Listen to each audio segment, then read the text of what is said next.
Okay, you really can't see it, but I am wearing a Batman shirt. Legos! Hello everybody, welcome back to my channel. I am Adorkable Rachel, and it's time once again for another episode of Rachel Reviews, so let's just hop into it. The Lego Batman movie! It is of course a spin-off to the original The Lego Movie, but it really doesn't have any direct connection to it, and I actually think that's a good thing. They basically just took this one really likable supporting character and gave him his own movie, and well, long story short, it paid off. The movie starts and right away you know you're gonna have a lot of fun because for the first 10 minutes, everything is self-aware. Or at least the cast is basically pointing out every single action movie cliche about everything that happens, but it's really funny. Self-aware humor really does appear a lot in this movie, just like it did in the Lego Movie, but it really does come at just the right moments. Especially if you're a Batman fan, because they do sometimes address some of the past movies and TV shows. Basically, this movie just kind of exists in this world where literally everything Batman related is canon. Although when you think about it, if Robin is new in this movie, then how is it possible that everything else that's happened before in the franchise is canon? Because he's definitely appeared before. Because there's so much of the Batman franchise, it is hilarious to see them just poke fun at everything, but at the same time also celebrate it. And Bruce Wayne has aged beautifully too! And of course they point that out. Will Arnett came back to voice the character, and I can completely see why they gave him his own movie, because this character is just so narcissistic and so full of himself, but he's also insanely likable because he's just so funny with his delivery. Plus, even though he thinks about himself a lot, he never really does anything that makes us hate him. If anything, he actually does display a lot of moments of vulnerability in this movie, because throughout the whole movie, there's characters that are like, Batman, we should work together! Or like, Bruce, you have trouble connecting with people, you need to open up more. But he's like, no, I'm Batman, and I work alone. Brooding. So of course, if you've seen this type of story before, then you know where it's going, but actually, it is pretty effective, and the dramatic elements, you definitely kind of buy into them. Especially if you know this character and his history, and also just seeing these moments play out that are a bit more quiet and calm, and they really give us a chance to just kind of like catch our breath after a lot of hilarious chaos was just thrown at us. Which, if I haven't mentioned, does happen a lot in the movie. Will Arnett's character is funny, and it was awesome to see him kind of begrudgingly be emotional, which he wasn't in the first film. It was actually kind of interesting to see this character go through a bit of an arc. Ralph Fiennes was in this as Alfred, and we also have Rosario Dawson as Barbara Gordon. They were both great in their roles, but I still don't quite understand why we keep on trying to make Bruce Wayne and Barbara Gordon an item. God damn it, stop it! This is like the fetch of the Batman franchise. Stop trying to make Batman and Barbara happen. It's not going to happen. And again, bless his heart, Michael Cera being typecast yet again as an awkward teenager, even though he's in his late 20s. But he seemed to have a lot of fun with it, so I'm sure he's not complaining. The Joker was played by Galifianakis, and he is the main villain of the film. Go figure. But actually, again, very, very funny. At least it was a hell of a lot better than Jared Leto playing the Joker. Yeah, you know what? I kind of take it back in my Suicide Squad review.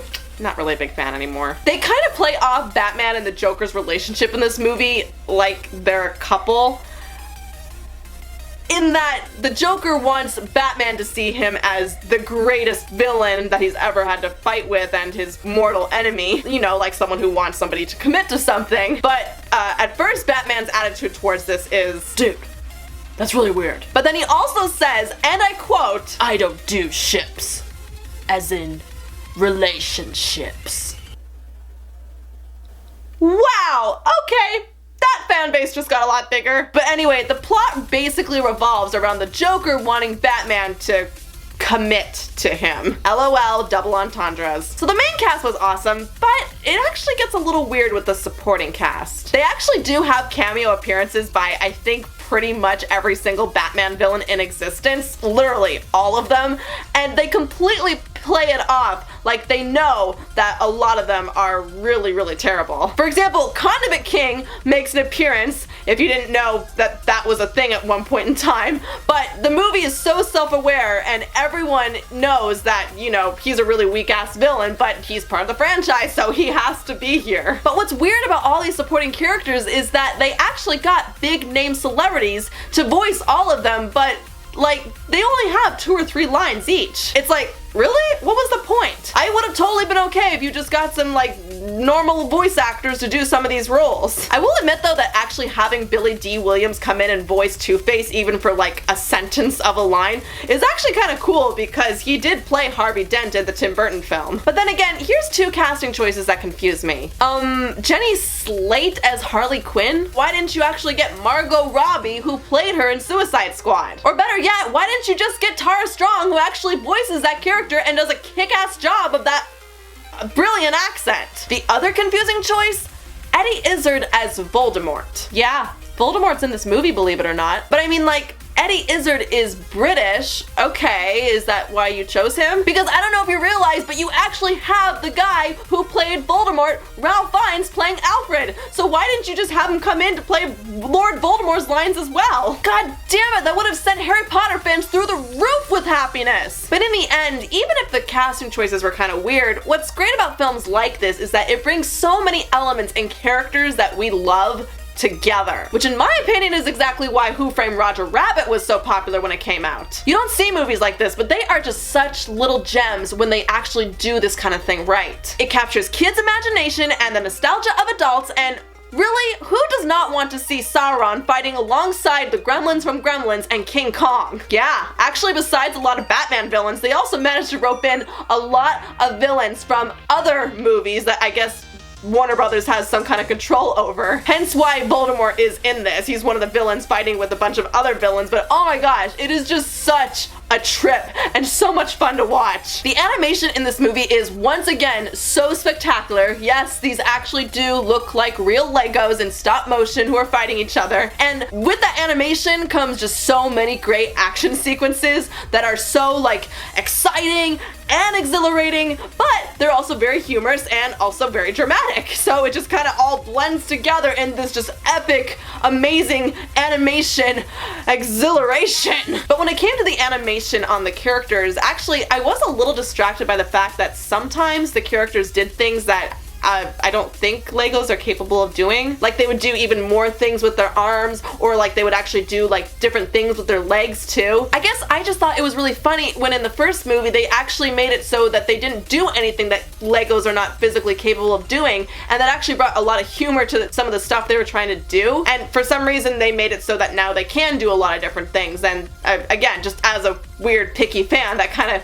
distracted me a bit. Also, just to talk about any other kinds of negative things about this movie, because, you know, it's really hard to do that, I don't know, maybe it lingered on a little too much. Like, there were some parts at the end of the film where it could have ended and I thought it was going to end, but then it just kind of kept going for a bit. Also, not to give too much away, but at the very end of the film, during the credits, they actually do play a really upbeat song that is so trying its best to be the next Everything is Awesome, but the thing is, I really don't think it's going to be, because I didn't really walk away humming that song so much, and even now I can't really like recollect the beat, unlike Everything is Awesome, where I was literally humming that song all day after the movie. But as you can imagine, this movie was a lot of fun. Probably not nearly as good as the Lego movie, but they're still very close to each other as far as the level of entertainment. It doesn't have a plot like the last movie, and it doesn't even get existential like the last one did either, but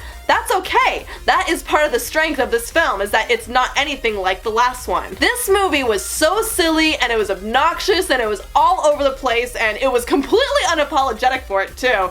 But at the same time, it also had a couple of nice moments that just made it all into one really great, awesome movie. I loved it. Whether or not you have kids, I'm sure you're gonna love it too, and I'm sure for a fact you're gonna love it if you're a Batman fan, if you like smart, self-aware comedies, or if you even just like the Lego movie. Seriously, any of those or all of those, you will love it. Oh, and also, if you get the chance or want to put your money down for it, definitely try to see it in 3D, because we saw it in that format, and actually the animation translated really well to it. So those are my thoughts on the new, amazing Lego Batman movie. By the way, this one better get nominated for Best Animated Feature. If it doesn't win, I don't care, but at least get nominated, damn it. Now, of course, my question this time around is, have you seen the film? Did you get a chance to check it out opening weekend? Did you think it was awesome? Did it speak to your nostalgia? Did you get everything or not?